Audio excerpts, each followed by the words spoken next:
এই যে আপনারা দালাল টালাল বলেন না, সেনাবাহিনীর দালাল, আপনাদের পীর মাশায়েখরা বলে কি বলে, এই দালাল টালাল বলেন না ভাই।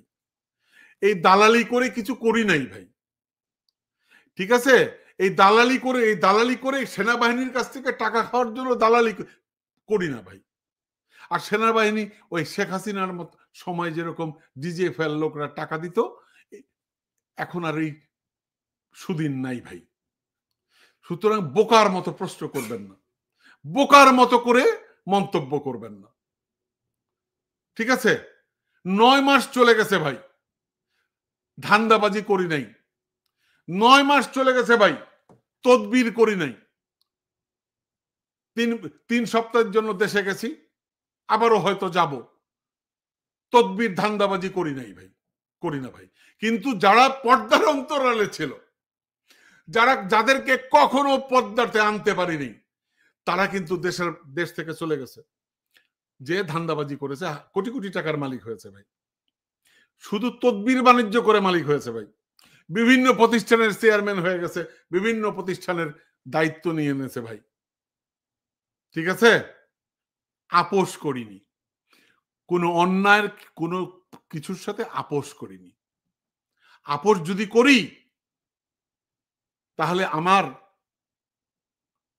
আল্লাহর কসম করে বলছি যে আপোষ করলে অনেক আগেই আপোষ করতে পারতাম, শেখ হাসিনার সাথে আপোষ করতাম, করি নাই।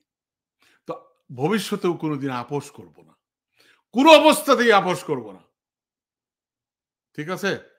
কোনো অবস্থাতেই আপোষ করব না। অন্যায় যেখানে দেখব, আমার 10 জন লোক যদি আমার ভিডিও দেখে, তারপরও আমি আমার কথা, ন্যায্য কথা বলা অব্যাহত রাখবো, ঠিক আছে?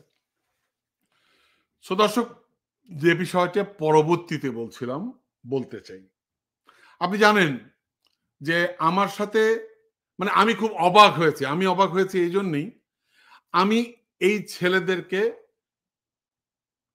আল্লাহর কসম বলছি পছন্দ করতাম, এখনো পছন্দ করি, তারা আমার স্নেহের।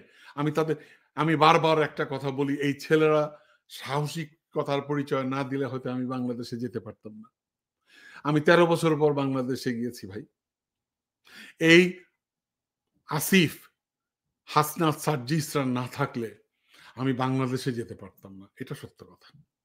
এদের সাহসিকতা এবং যারা আত্মহুতি দিয়েছে, যারা অঙ্গহানি যাদের ঘটেছে, তাদের প্রতি আমার কৃতজ্ঞতার শেষ নেই। তারা ছাড়া আমি তো ছেড়েই দিয়েছিলাম, আর কোনোদিন বোধহয় দেশে যেতে পারবো না। সত্যি বলছি, এটাই বাস্তবতা। আমি আমার সমস্ত আশা ছেড়ে দিয়েছিলাম, আর জীবনে কোনোদিন হয়তো দেশে যেতে পারবো না।